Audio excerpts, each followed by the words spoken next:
नमस्कार दोस्तों, जय हिंद, वंदे मातरम। मैं आपके साथ जयसवाल सर। आप सभी का स्वागत अभिनंदन है टीटी फैमिली शिक्षकों के परिवार जयसवाल कोचिंग सेंटर पर, पावर्ड बाई शिक्षा ही प्रकाश है।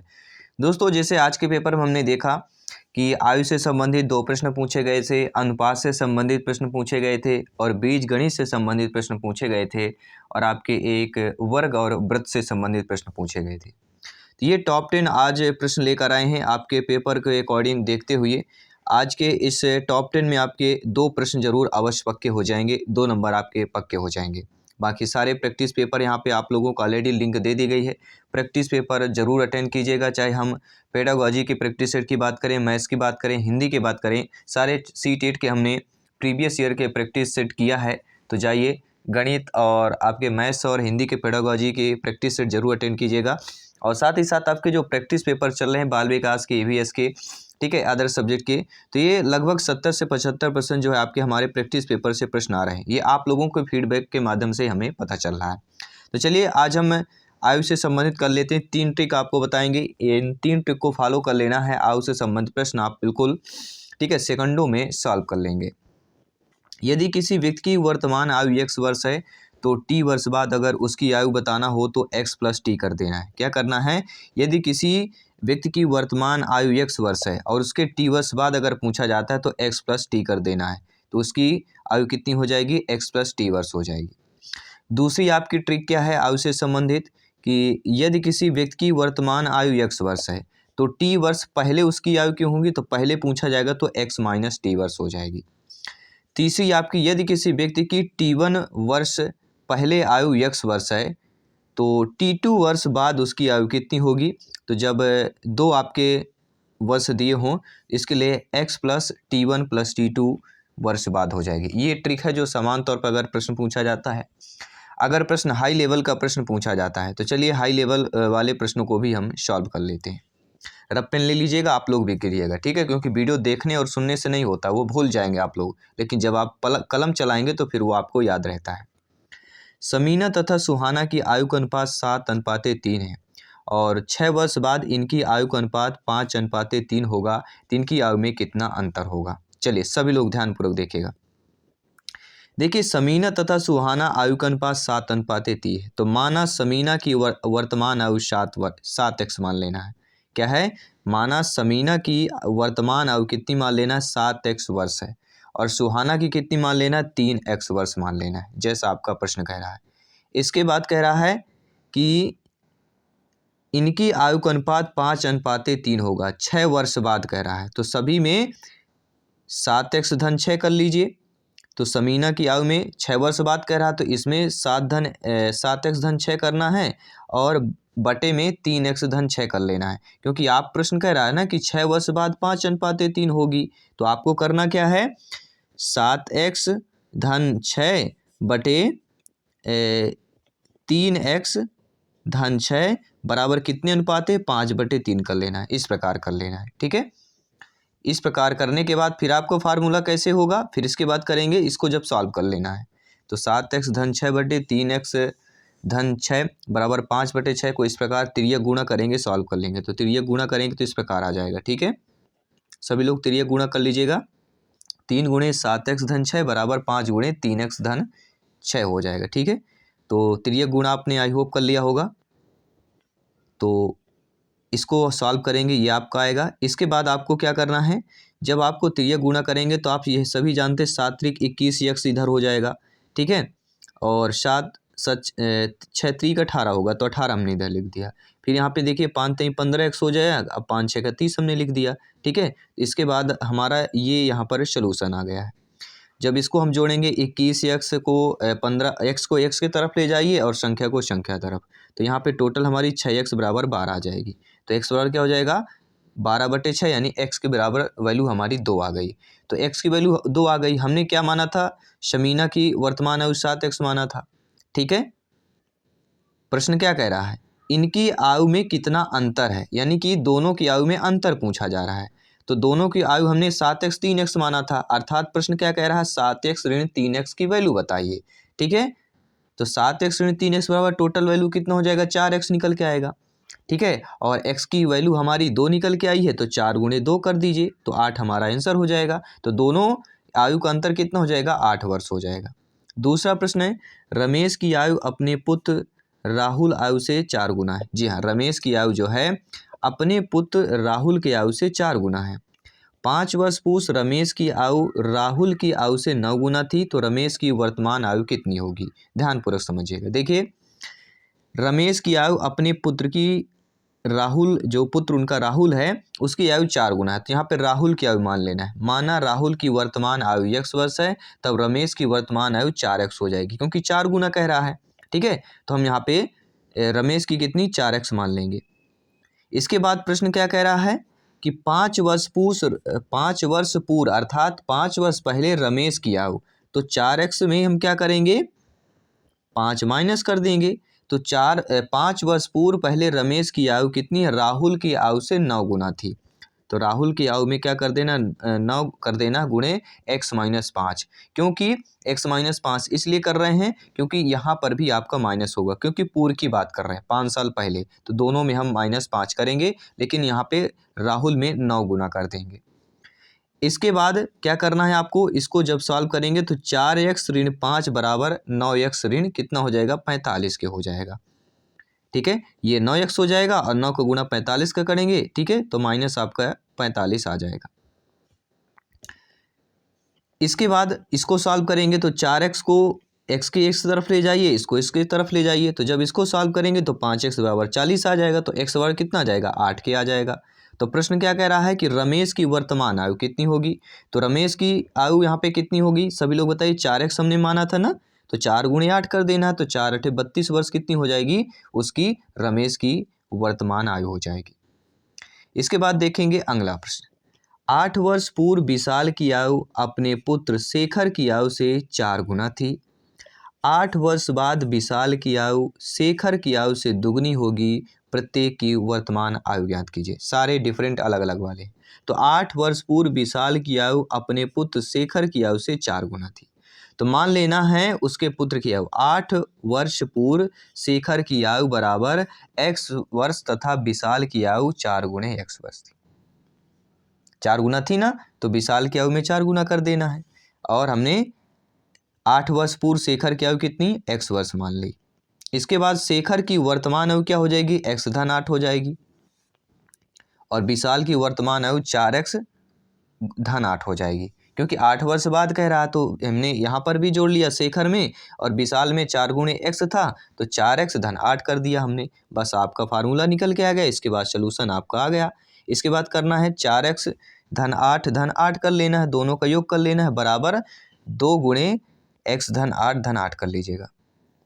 ठीक है, सेम उसी तरह है आपका। ठीक है, अब आपने सॉल्व कर लिया कि नहीं कर लिया?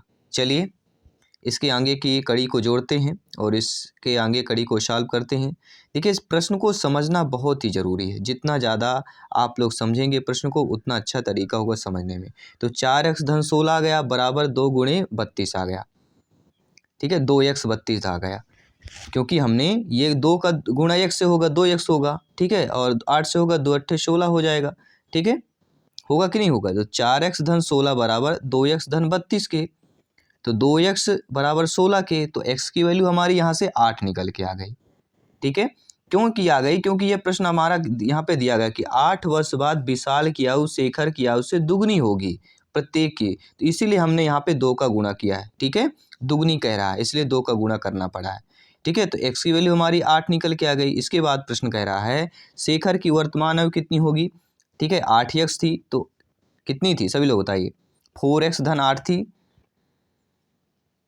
किसकी थी? विशाल की थी कि शेखर की थी? देखिए, शेखर के वर्तमान आयु 8 धन 8 वर्ष अर्थात 16 वर्ष हो जाएगी।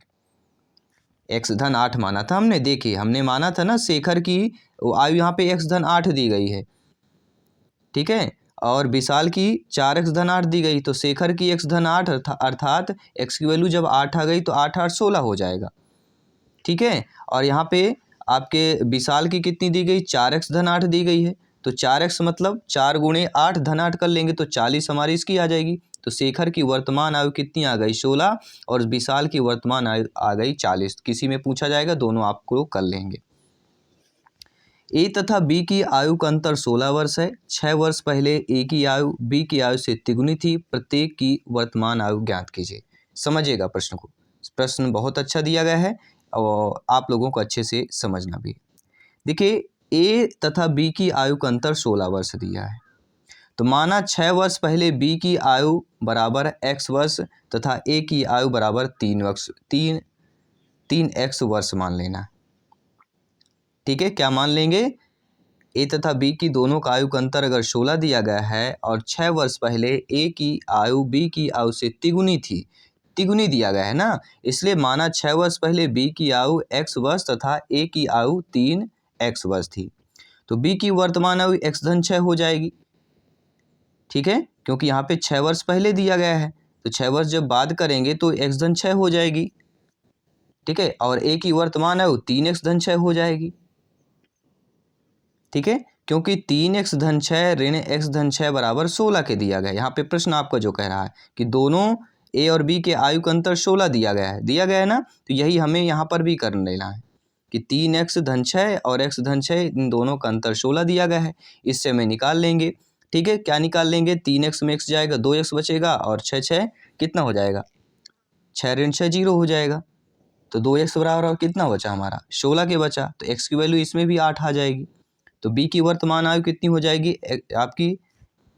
ठीक है, x धन 6 था तो आज 14 वर्ष हो जाएगी। अगर ए की वर्तमान आयु पूछा जाता है तो 3x धन 6 था तो 3 8 × 24 है 30 वर्ष हो जाएगी। ठीक है, अगला प्रश्न देख लेते हैं। एक व्यक्ति की आयु अपने पुत्र की आयु के तिगुने से 3 वर्ष अधिक है। यदि 3 वर्ष बाद उस व्यक्ति की आयु अपने पुत्र की आयु के दुगुने से 10 वर्ष अधिक हो तो पुत्र की वर्तमान आयु बताइए। देखिए, एक व्यक्ति की आयु अपने पुत्र की आयु से तिगुनी है और 3 वर्ष अधिक भी है, तो माना पुत्र की आयु बराबर x वर्ष, तब व्यक्ति की आयु 3x धन 3 होगी, क्योंकि यहाँ पे क्या कह रहा है? तिगुनी से 3 वर्ष अधिक है, तो 3x तिगुनी हो गया और 3 वर्ष अधिक भी है। ठीक है, तो पुत्र की आयु x हो जाएगी और उसके पिता की क्या हो जाएगी? 3x धन 3 वर्ष हो जाएगी। इसी के फार्मूले से हमारा 3x धन 3 बराबर 2 गुणे x धन 3 निकलेंगे, धन 10 लिखेंगे। क्यों लिखेंगे? क्योंकि इसके बाद प्रश्न कह रहा है कि अपने पुत्र की आयु के दुगने से 10 वर्ष अधिक हो तो पुत्र की वर्तमान आयु बताइए। कितने अधिक बता रहा है? 2 गुणे x धन 3 में हमने 10 को जोड़ देना है, दुगुनी और 10 वर्ष अधिक हो, तो जब हम बराबर करेंगे तभी दोनों का लेवल बराबर होगा, तो पुत्र में हमें ये कर लेना है। ठीक है, तो टोटल जब हम इस वैल्यू को जो हम सॉल्व करेंगे गुणा भाग करने के बाद, ठीक है, तो हमारी वैल्यू कितनी आ जाएगी? 3x धन 6 बराबर 2x धन 16 के। तो यहाँ पर x की वैल्यू हम निकाल लेंगे, x बराबर 10 वर्ष आ जाएगी। तो यहाँ पे क्या पूछा गया है? पुत्र की वर्तमान आयु ज्ञात कीजिए। तो पुत्र की आयु को हमने क्या माना था? x माना था, माना पुत्र की आयु x वर्ष है, तो x का मान 10 आया तो 10 वर्ष हमारा उत्तर हो जाएगा, यानी कि 10 वर्ष पुत्र की वर्तमान आयु हो जाएगी। रीना तथा उसकी माता की आयु का योग 49 वर्ष है। 7 वर्ष पूर्व माता की आयु रीना की आयु से 4 गुना थी। रीना की माता की वर्तमान आयु बताइए। देखिए, यहाँ पे दिया गया रीना तथा उसकी माता की आयु का योग दिया गया है 49 वर्ष है, और 7 वर्ष पूर्व माता की आयु रीना की आयु से 4 गुना थी। मान लेना रीना की आयु x वर्ष है तो उसकी माता की आयु 49 ऋण x हो जाएगी, क्योंकि यहाँ पे प्रश्न क्या दिया गया है कि रीना उसकी माता की आयु का योग 49 वर्ष है दोनों का। ठीक है, तो जब हम रीना का x मान लेंगे तो 49 माइनस x किसका मानेंगे? उसकी माता का मान लेंगे, क्योंकि 49 में अगर x माइनस करेंगे तो माता आएगा। ठीक है, दोनों का योग 49 दिया गया है, एक हमने x मान लिया, उसकी माता को 49 माइनस x मान लिया। इसके बाद प्रश्न आपका कह रहा है कि 7 वर्ष पूर्व माता की आयु रीना की आयु से 4 गुना थी। तो 7 वर्ष पूर्व रीना की आयु x माइनस 7 वर्ष होगी, क्योंकि पूर्व पहले जा रहे हैं, और माता में क्या कह रहे हैं? 49 माइनस x तो है ही है, फिर -7 करेंगे तो टोटल हमारा क्या हो जाएगा? 42 माइनस x यहाँ पर वर्ष हो जाएगा उसकी माता की आयु, क्योंकि 42 माइनस, अब देखिए यहाँ पे क्या कह रहा है प्रश्न कि रीना की आयु से 4 गुना थी, तो रीना की माता की आयु बताना है, यानी उसकी माता की आयु रीना की आयु से 4 गुना थी। अब देखिएगा प्रश्न को, 42 माइनस एक्स किसकी, माता की आयु निकल रही है, और एक्स माइनस से उसकी, ठीक है, बेटी की, पुत्र की, रीना की निकल रही है। ठीक है, रीना की एक्स माइनस 7 है, उसकी माता की 42 माइनस एक्स है। तो 4 गुना कह रहा है। 4 गुना किसको कह रहा है कि उसकी माता की आयु रीना की आयु से 4 गुना थी। किसकी, रीना की आयु से 4 गुना थी उसकी माता की आयु। तो रीना की आयु से 4 गुना थे, तो रीना की आयु में भी 4 का गुना कर देंगे तो दोनों वैल्यू हमारी बराबर हो जाएगी। ठीक है, जब दोनों वैल्यू हमारी बराबर हो जाएगी, अब इसमें हमें सॉल्व कर लेना है। 4x और आपका 4 सते 28 आएगा माइनस का। ठीक है, 28 42 और x को x तरफ ले जाइए, तो आपकी टोटल वैल्यू कितनी आ जाएगी, 42 माइनस एक्स बराबर 4x इन 28 के। जब इसको भी सॉल्व करेंगे तो आपकी वैल्यू कितनी आ जाएगी, 5x बराबर 70 के, अर्थात x बराबर 14 आ जाएगी। तो यहाँ पे किसके हमें निकालना था, रीना की माता की वर्तमान आयु निकालना था। वर्तमान आयु कितनी थी, यहाँ पे देखिए 49 माइनस एक्स वर्ष थी। ठीक है, तो 49 में 14 घटा देंगे तो 35 वर्ष उसकी रीना की माता की वर्तमान आयु निकल आएगी। अगला है, दो संख्याओं का योगफल 36 है एवं उनका अंतर 4 है, तो दोनों संख्याओं का अनुपात बताइए। देखिए, दो संख्याओं का योगफल 36 दिया गया है और उनका अंतर 4 दिया गया है। तो योग कितना दिया गया है, 36 धन 4 और अंतर 36 धन 4। तो दोनों का अनुपात निकाल लेना है। ठीक है, तो 36 धन 4 जोड़ लीजिए, अनुपाते 36 माइनस 4 कर लीजिए, अर्थात 40 अनुपाते 32। अर्थात इसको जब काट लेंगे 40 32 को, तो 5 अनुपाते 4 हमारा आंसर हो जाएगा। इसका अनुपात क्या निकल के आएगा, 5 अनुपाते 4। क्योंकि देखिए, अगर 40 बटे 32 लिखा है, इसको हम 2 से काट भी सकते हैं, 20 आ जाएगा, इसके बाद 16 आ जाएगा, इसको काटेंगे 10 आ जाएगा, 8 आ जाएगा, फिर 2 से काटेंगे 5 आ जाएगा, 4 आएगा। 5 बटे 4 को हम क्या लिख सकते हैं, 5 अनुपाते 4 लिख सकते हैं। ठीक है, अगला प्रश्न है, राम और श्याम की वर्तमान आयु में 4 अनुपाते 5 का अनुपात है। 5 वर्ष के बाद उनकी आयु में 5 अनुपाते 6 का अनुपात होगा, तो 10 वर्ष के बाद पश्चात श्याम की आयु कितनी होगी। 60 टिक के माध्यम से जानेंगे। राम और श्याम की वर्तमान आयु में 4 अनुपाते 5 का अनुपात है। माना राम और श्याम की आयु क्रम से 4x 5x वर्ष है। ठीक है, तो अनुपात कितना कर रहा है, 4 अनुपाते 5। तो 4x धन 5, क्योंकि यहाँ पे प्रश्न क्या कह रहा है, 5 वर्ष बाद। तो बाद कहता है तो फिर हम जोड़ते हैं, पूर्व कहता है तो हम घटाते हैं। तो 4x धन 5 बटे 5x धन 5 बटे आपका कितना दिया गया है कि उनकी आयु 5 अनुपाते 6 अनुपात होगी। ठीक है, तो आपको क्या कर लेना है, 4x धन 5 बटे 5x धन 5 बराबर टोटल कितनी अनुपात हो जाती है, 5 बटे 6 का अनुपात हो जाती है। जब इसको सॉल्व करेंगे, त्रिया गुणा करके इधर से इधर करिए, इधर से इधर कीजिए। जब सॉल्व करेंगे तो 25x धन 25 बराबर 24x धन 30 आ जाएगा। जब इसको सॉल्व करेंगे, फिर इसके बाद क्या कह रहा है प्रश्न आपका, 10 वर्ष के पश्चात श्याम की आयु। ठीक है, तो x की वैल्यू हमारी यहाँ पे कितनी आ गई, 5 निकल के आ गई। 10 वर्ष बाद श्याम की आयु कितनी हो जाएगी, 5x धन 10 आज हो जाएगी, क्योंकि हमने राम और श्याम की आयु कितनी मानी थी, राम की 4x मानी थी, श्याम की 5x मानी थी। इसके बाद प्रश्न कह रहा है 10 वर्ष बाद, तो यहाँ पे 5x धन 10 हो जाएगा और x की वैल्यू 5 निकल के आ गई है, तो 5 गुणे 5 धन 10 हो जाएगा। तो 5 25 धन कितना होगा, 35 हो जाएगा। तो यहाँ पे आपकी श्याम की पश्चात जो श्याम की कितनी आयु हो जाएगी, आपके 35 वर्ष हो जाएगी। अगला है कि इस प्रकार का अगर प्रश्न आता है कि 3 संख्याओं का योगफल 116 है, दूसरी संख्या से तीसरी संख्या का अनुपात 9:16 है तथा पहले से तीसरी संख्या का अनुपात 1:4 है, तो दूसरी संख्या बताइए। ध्यानपूर्वक समझिएगा। देखिए, सार्टिक क्या है आपके, n1 plus n2 plus n3 बराबर, यानी 3 संख्याओं का योग 116। तो n1 n2 n3 बराबर 116। दूसरी संख्या से तीसरी संख्या का अनुपात 9:16 है, तो अर्थात n2 अनुपाते n3 9:16, और आपके पहले और तीसरे का अनुपात 1:4 है, अर्थात n3 अनुपाते n1 बराबर n1 अनुपाते बराबर 4:1 है। तो अनुपात के गुणनफल सूत्र से क्या होता है कि n2 अनुपाते n3 तथा n3 अनुपाते n1 को गुणा करने पर n1 n2 n3 बराबर 9:16:4 हो जाएगा। यह अनुपातिक योग के नियम के अनुसार 9 16 4 को योग कर लेंगे, टोटल 29 आ जाएगा। तो यहाँ पे 29 x बराबर क्या हो जाएगा, 116 के। ठीक है, तो x बराबर क्या हो जाएगा, 116 बटे 29 के। तो x की वैल्यू हमारी 4 निकल के आ जाएगी। क्या निकल के आ जाएगी, 4x निकल के आ जाएगी। और प्रश्न क्या कह रहा है यहाँ पे कि तीसरी संख्या का अनुपात है, तो दूसरी संख्या का बताइए। तो यहाँ पर ये देखिएगा, n1 n2 n3 जब हमने निकाला था तो तीसरी संख्या का अनुपात हमारा क्या निकल के आया है, यहाँ पे देखिएगा N1 N2 N3 में तो 9x की बात करेंगे, ठीक है।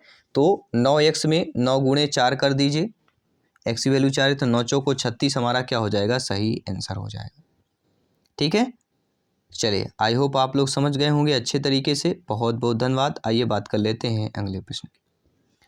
दो अंकों की एक संख्या और उस संख्या के अंकों के योग के बीच में अनुपात 7:1 है। यदि दहाई के स्थान पर जो अंक है वो इकाई के अंक से एक अधिक है तो संख्या बताइए। देखिए, दो अंकों के एक संख्या और उस संख्या के अंकों के योग के बीच में 7:1 का है। माना इकाई का अंक x है तो उसी के इकाई का अंक x+1 हो जाएगा। अंकों का योग कह रहा है ना, तो इकाई का अंक x है तो इकाई का अंक का x+1 होगा। अतः संख्या बराबर दहाई अंक धन इकाई अंक, तो दहाई 10 हो जाएगा और इकाई आपका दहाई 10 गुणे दहाई का अंक, दहाई का अंक x धन 1 होगा, तो 10 गुणे x धन 1 और इकाई का अंक हमारा x है तो x कर देंगे, ठीक है। इस लाइन को ध्यानपूर्वक समझिएगा। इसको करने के बाद 10x धन 10 धन x आ जाएगा, तो 10x और x को जोड़ेंगे 11x धन 10 आ जाएगा, ठीक है। तो 11x धन 10 बराबर x धन 1 बराबर अनुपात दिया गया है ना, 7:1 के अनुपात हो जाता है। इनके योग के बीच का जो है कितने अनुपात हो जाता है, 7:1 के। तो आपको ये वैल्यू कर लेना है, 11x धन 10 आ गया, इसके बटे x धन 1 बराबर 7/1 के। जब इसको तिर्यक गुणा करेंगे, सॉल्व करेंगे तो 14x धन 7 बराबर 11x धन 10 आएगा, यानी x की वैल्यू हमारी 1 निकल के आ जाएगी। अर्थात संख्या जो हमारा हो जाएगा ये हो जाएगी 10, x की वैल्यू 1 आई तो 1 धन 1 बराबर टोटल 21 हमारी संख्या हो जाएगी। अगला एक और प्रश्न कर लेते हैं। 3 कक्षाओं में विद्यार्थियों की संख्या 2:3:4 के अनुपात में है। यदि प्रत्येक कक्षा में 12 विद्यार्थी बढ़ जाएं तो यह अनुपात 8:11:14 में परिवर्तित हो जाता है। तो आरंभ में तीनों कक्षाओं में कुल कितने मिलाकर विद्यार्थी की संख्या होगी। देखिए, माना तीनों कक्षाओं में प्रारंभ 2x 3x 4x विद्यार्थी थे, तो प्रश्न के अनुसार यहाँ पे क्या दिया गया है, 12 विद्यार्थी बढ़ जाते हैं तो 8:11:14 अनुपात दिया गया है, ठीक है। तो 2x 3x धन 4x विद्यार्थी, तो प्रश्न के अनुसार 2x धन 12 3x धन 12 बराबर कितना दिया, 8/11 के, ठीक है। 8/11 हमारा आ जाएगा। 60 टिक से हम अगर लगा रहे हैं तो 2x 3x 4x विद्यार्थी थे, तो प्रश्न अनुसार 2x धन 12/3x धन 12 बराबर 8/11, तो x की वैल्यू हमारी 18 निकल के आ गई। तो तीनों कक्षाओं के विद्यार्थियों की संख्या अर्थात 2x धन 3x धन 4x बराबर 9x हो जाएगी। तो x की वैल्यू 18 है तो 9 गुणे 18 कर लीजिए, 162 हमारा आंसर हो जाएगा। तो चलिए, सभी प्यारे मित्र कमेंट कीजिएगा अगर आप अच्छे तरीके से समझ पाए हैं, ठीक है। अगर देखिए आसान से प्रश्न आएंगे तो हमने ट्रिक आपको तीनों बता दी गई है, और बाकी अगर कठिन प्रश्न आते हैं तो ये आपको सॉल्व करके लिए बता दिया है। नीचे कमेंट बॉक्स में जरूर बताइएगा। और अगली क्लास हमारी ईवीएस के प्रैक्टिस पेपर आने वाला, बेहतरीन प्रैक्टिस पेपर जरूर अटेंड कीजिएगा। अपने तैयारी को बेहतर कीजिए, जांचिए, परखिए और सिलेक्शन पक्का कीजिए। सभी मित्रों को जय हिंद, वंदे मातरम।